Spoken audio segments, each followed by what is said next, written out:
You get dickheads in any society. I never said that I thought it would be bad. Are you high now? Yeah. Hey, Sarah McVie with you for Hack. You've got your final year exams and you're trying to focus. Only problem is, the dude next to you could be carrying a gun. It's actually a misdemeanor to carry a harmless silicone floppy dildo. However, you can now carry a loaded handgun. Coming up, meet the Texan uni students who want to know why it's illegal to carry a dildo to class, but guns, oh, they're fine. Hack I'd be just watching a story, and at the end, a gambling ad pops up. I just couldn't believe it. on Triple J. Twice in the past week, I've got messages from Sportsbet inviting me to bet with them for the Melbourne Cup. And aside from wondering who approved the shitty pun Merry Puntmas, I also wonder how they got my number. If you struggle with your gambling and you've been targeted by ads, I'd love to hear from you, 1300 055536, or you can text me, 0439 75 7555. In a moment, you'll find out if there's a way to avoid these types of messages. First, Courtney Carthy is speaking to a guy with a gambling problem who says he's even being targeted on Snapchat. I get text messages regularly and phone calls from people I didn't know, organisations I've never heard of. That's Mitchell Spiteri. He started gambling the day he turned 18 and started losing too. And they would just be trying to get me in with certain bets and bonuses and things like that constantly. He's now 27 and hasn't gambled for over a year. In the thick of it, he wasn't only getting calls and texts from the companies he bet with, but other companies were also pushing him to bet with them. But after I'd stopped, I'd be getting ones from organisations I'd never heard of. And so it was a bit sus, you know. You think, are these scammers or are they actual organisations trying to get you to get in on their betting? These are affiliates. They're third-party organisations and individuals that get a kickback from getting people to bet. For example, Steve Milando is a punter who's up after 7 years at it, and he runs a blog about his wins and losses. To make some extra money on the side of his gambling, he's got into this sort of affiliate marketing.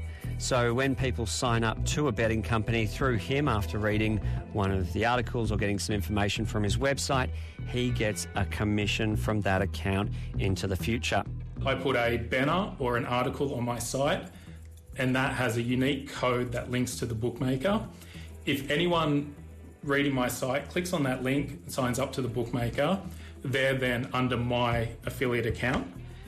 Then it takes all those players, and whatever they lose in a month, the affiliate will get between 25 and 35% of those losses. As well as making money off people's accounts, particularly when they lose, affiliates operate outside the immediate controls of the betting companies and aren't heavily scrutinised like the companies themselves when it comes to targeting gamblers. Like Mitchell, Anthony Robinson gambled, calling himself today a compulsive gambler. Back in 2013, he lost $980,000 in credit given to him by betting companies. He doesn't gamble anymore, but over the weekend he got a text message trying to get him to sign up for a new Australian betting company. When I inquired about where the SMS came from and why they were sending me, information on their betting site, I was told that it was an affiliate that sent it and they had no responsibility in the matter. And I found that to be quite alarming because they can deny responsibility about any breaches of the Australian Privacy Act. The big sports betting companies that use these affiliates do have terms and conditions for them. On one Australian betting company's website, it says affiliate program members must follow relevant privacy laws, the Spam Act 2 and other consumer and wagering acts. But in the lead up to the Melbourne Cup today, it hasn't just been ex-gamblers who are receiving unsolicited text messages with affiliate links back to the betting companies. It's the contact lists that are most valuable, one that might have mobile phone numbers or emails of potential big losers still gambling. Steve Milando again. I've heard many stories of someone that worked at the bookmaker, left and took their entire client database and then sold it off to lots of different affiliates. Betting companies have privacy policies, one explicitly saying that they'll destroy or permanently de-identify the personal information held when it's no longer required. But what's gathered outside by third-party affiliates can't be easily controlled. Hack spoke to another person off the record who also told us about the practice of third parties sharing contact databases. But under new changes announced in September with the Turnbull government, some of these practices will be banned. Steve again. Well, one of the new rules is that bookmakers won't be able to offer an incentive to sign up. That could really help close this sort of loophole down for affiliates. So without an incentive to sign up, there'll be a lot of people that just won't bother. As well as getting rid of the incentives, a register to allow people to self-exclude from all online gambling sites and apps in a simple online registration process has been proposed, but it's not going to be about until around December next year.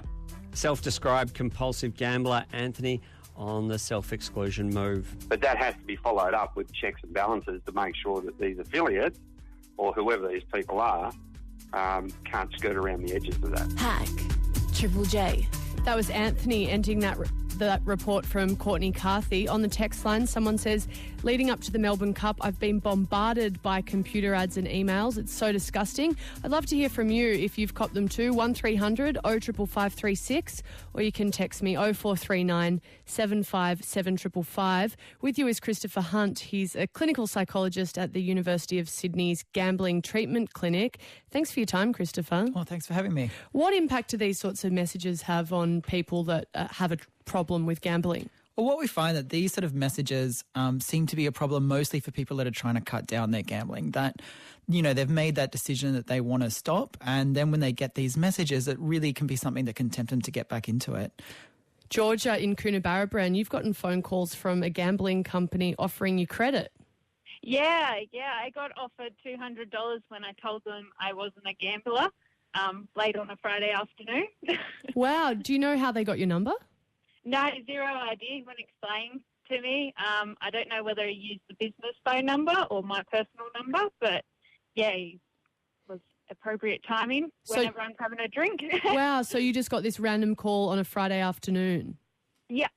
And what did you say to them when they offered you? They actually offered you $200 to gamble with them. What did you say?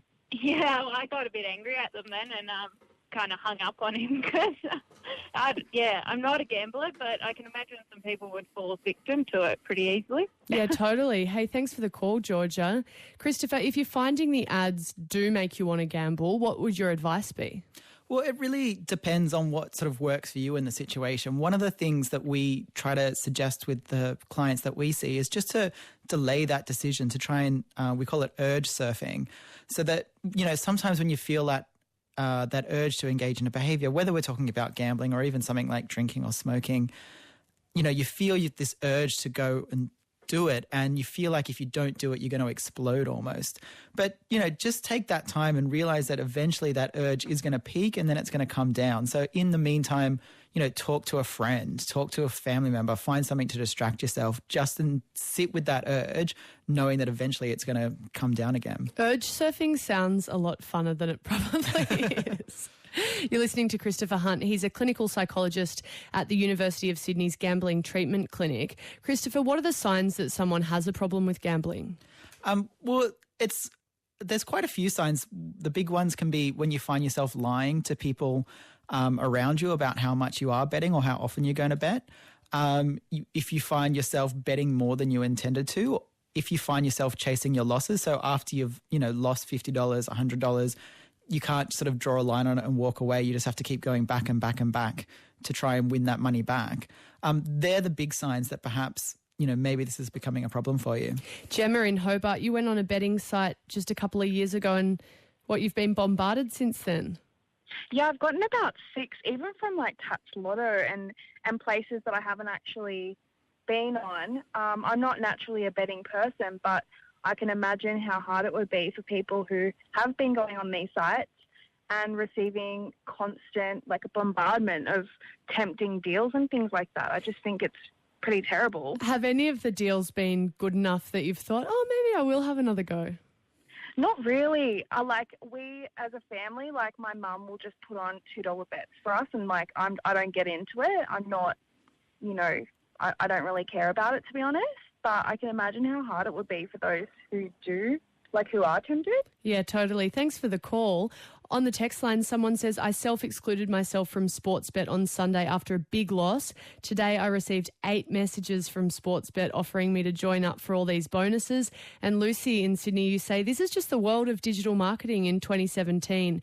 The company I work for does exactly the same thing. Affiliate ads are part of every campaign we do.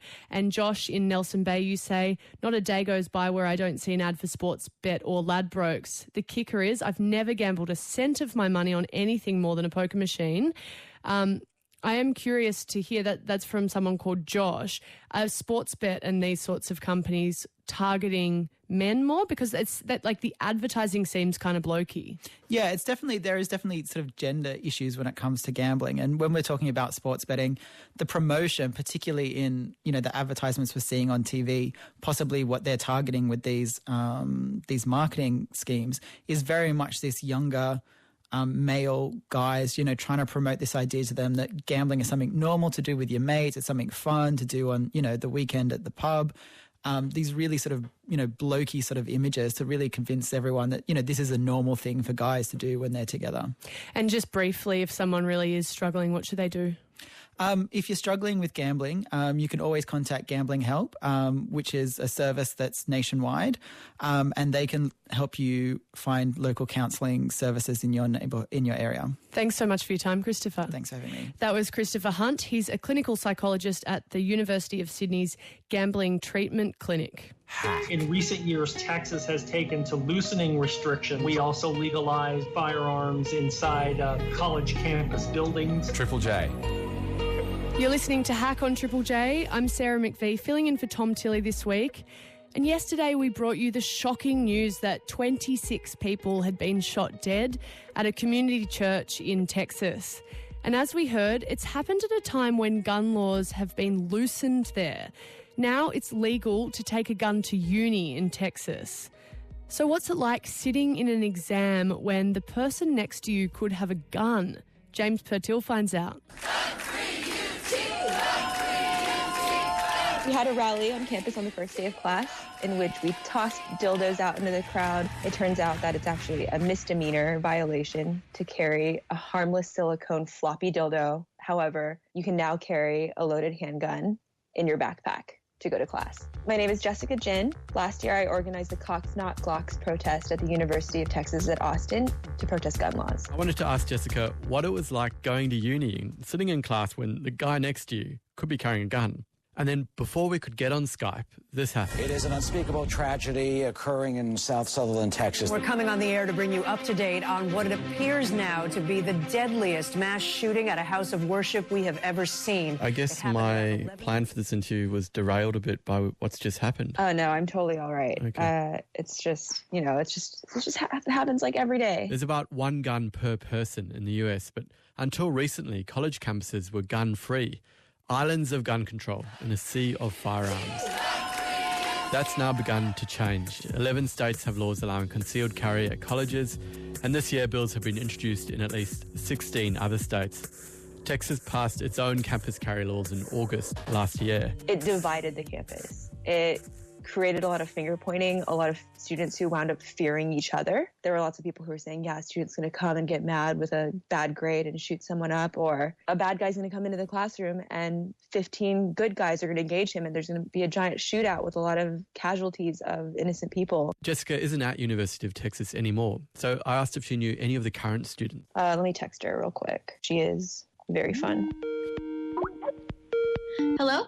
Hey, Anna. Yes, sir. What's the feeling on campus right now? I'm already stressed out from, midterm exams and my grades and my social life, and now I have to worry about whether someone's gun is going to accidentally discharge into my leg during, English class. And it's not fair. Every time I go into my large lecture halls, I find my nearest exit. You can kind of identify who's probably going to be carrying in my classroom. You know, if I have some cowboy-looking dude, I'm going to be a little bit more wary. What are you looking for? I feel so bad. I'm looking for, you know, the white frat boy type. I don't want to see the day where it becomes aggressive because now we have guns and alcohol thrown in the mix. I asked Anna and Jessica if I could talk to any students who carry guns. It's really hard to find a pro-gun student on campus. It's a very stigmatized kind of position. There's estimates between just a few dozen people on campus, possibly. So why are campus carry laws getting passed if so few students are carrying guns? The key lobby group here is Students for Concealed Carry. It claims to be a national organisation with more than 40,000 members. It was set up in 2007, the day after what was, at the time, the worst ever US mass shooting. Act of evil on a scale that we've never seen in this country before. The guy comes into the room and he starts shooting. On a Monday morning at Virginia Tech, a 23-year-old shooter stalked his fellow students through the campus building. Everybody started to panic. We were going to run out the front door and someone opened it and we heard shots coming down the hallway, so everybody started jumping out of the window. But dozens of students couldn't get out the window.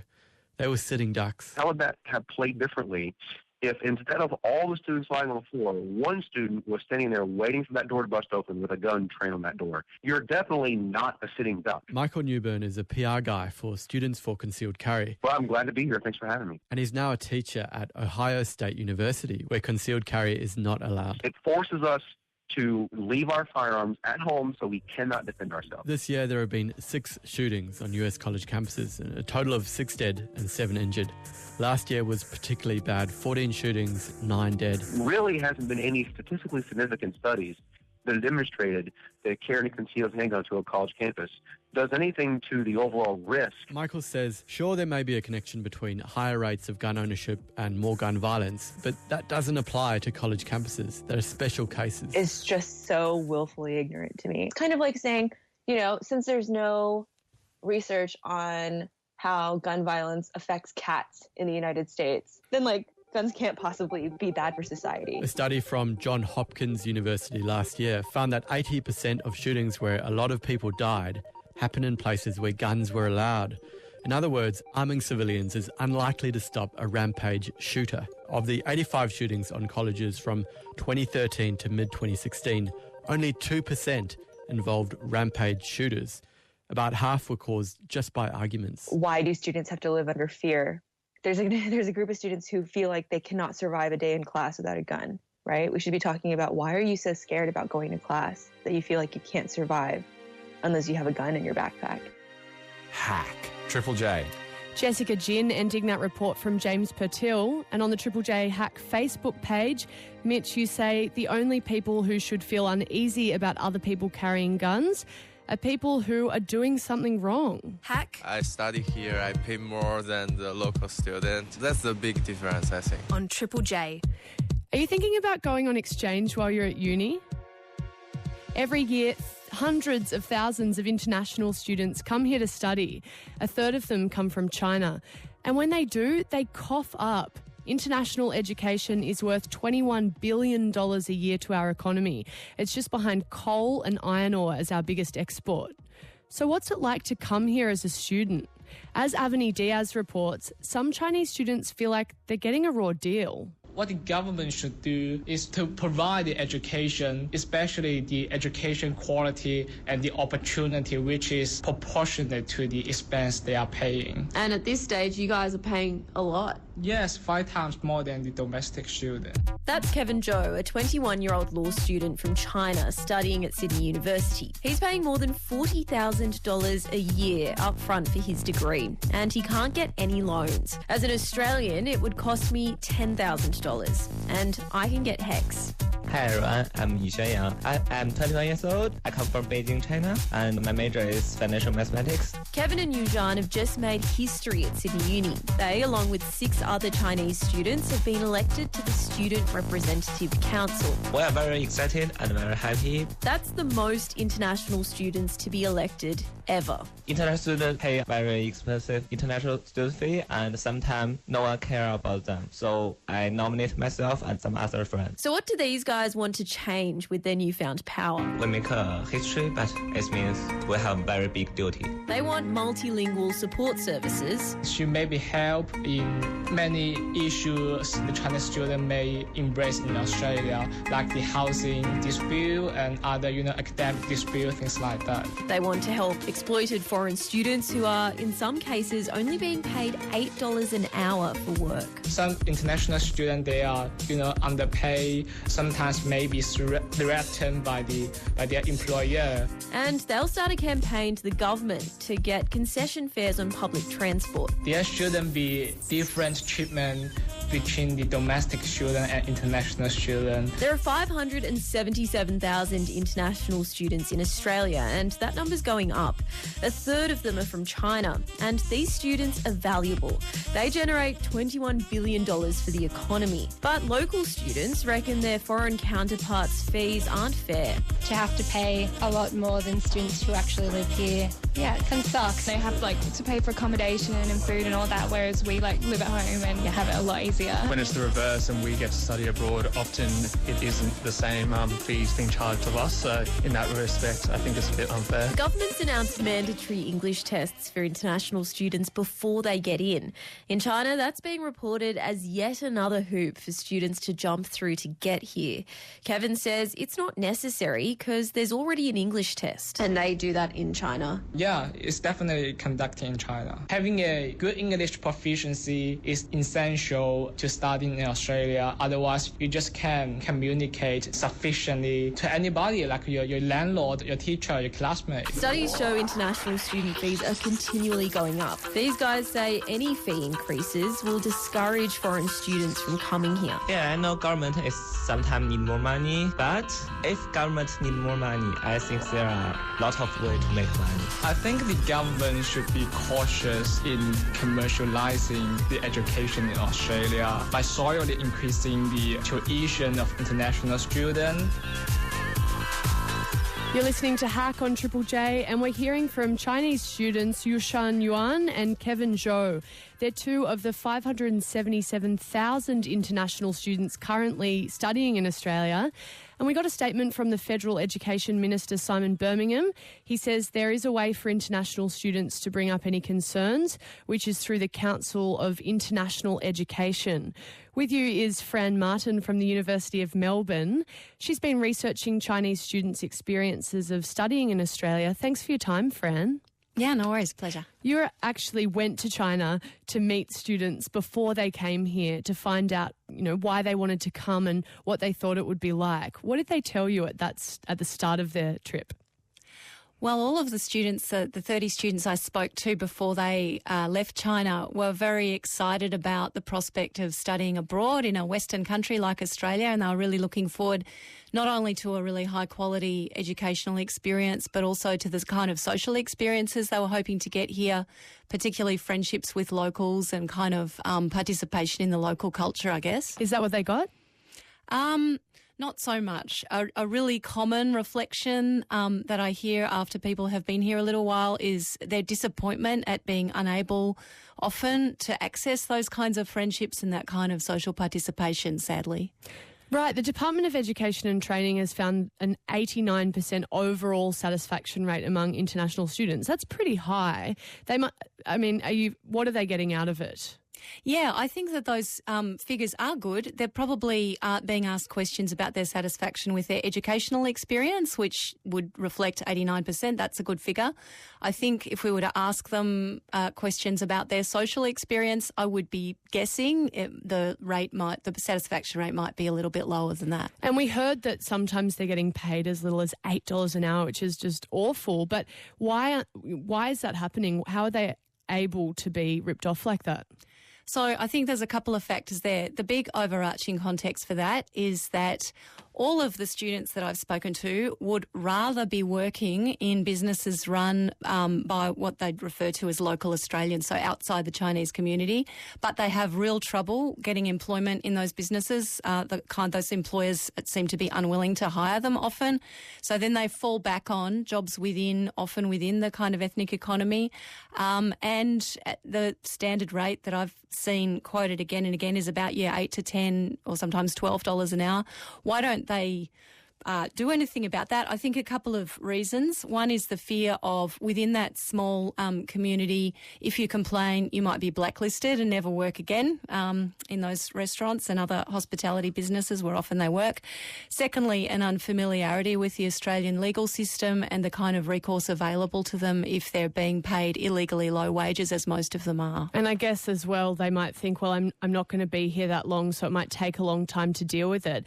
Another thing that Chinese students specifically have to deal with is claims that their government's spying on them through the universities and that they're spying on each other. Avani Diaz has the story. These are members of the Chinese Students and Scholars Association, or the CSSA, at the University of Helsinki in Finland. Why are they relevant? Well, there's a CSSA in almost every university where there are Chinese students around the world, including in Australia.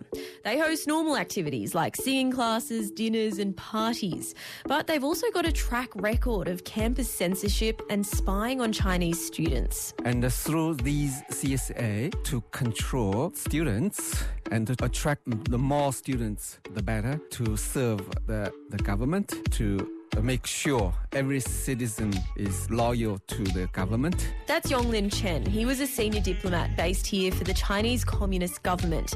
And one of his roles was spying on students and dissidents. But he bailed on them and now speaks frankly about what's going on. These students, because they're outside of China, if they become hostile to the regime, that's a disaster for the regime. Yonglin says there's plenty of evidence of the Chinese government's grip on Aussie unis. Actually, it's quite public. If you check the Chinese consulate and the Chinese embassy in Canberra, their website, you find a lot of evidence. For example, you can find a webpage on Chinese consulate in Sydney, said that New South Wales CSSA held a new election at the premise of the education department of the Chinese Consulate General in Sydney. Is very open. But back at Sydney University, Kevin Zhou and Yuzhan Yuan say they've never felt the Communist Party's influence while studying here. To my knowledge, I don't think this is happening because so far I can't see any evidence to prove this is happening around our campus. I don't think it is true before I hear this news because I have a lot of Chinese friends. It's not happening. Yonglin Chen says that's not an unusual response from Chinese students in general. These students, generally, they have been brainwashed in China. They're ignorant of 1989 Tiananmen massacre event. There's nothing taught in the textbook of Chinese students. And they're ignorant of the serious crime committed by the Chinese Communist Party. There's been heaps of talk in the media about this recently. And Kevin says it's causing a divide between Chinese students and the rest of the university. The people who say this kind of thing should have enough evidence before they say this in public. I just feel a bit strange because I think in Western culture, there is always a skepticism against the government. So they always, link everything to the government. It's very negative for the Chinese students because of the control by the CCP. And they came here to seek knowledge and seek to open their eyes. And unfortunately, they are not, they didn't learn much from their study in Australia. Hack on Triple J. Avani Diaz reporting. Fran Martin from the Uni of Melbourne is with you. Fran, have you seen any evidence that Chinese students are spying on each other? I've raised this with my participant group of 50 Chinese students. I've had responses very similar to the ones we just heard, that it seems like outlandish and fairly far-fetched claims that they can't really take very seriously. On the text line, Bailey from Melbourne via England says, I had to pay international fees and it was so expensive. Hack on Triple J.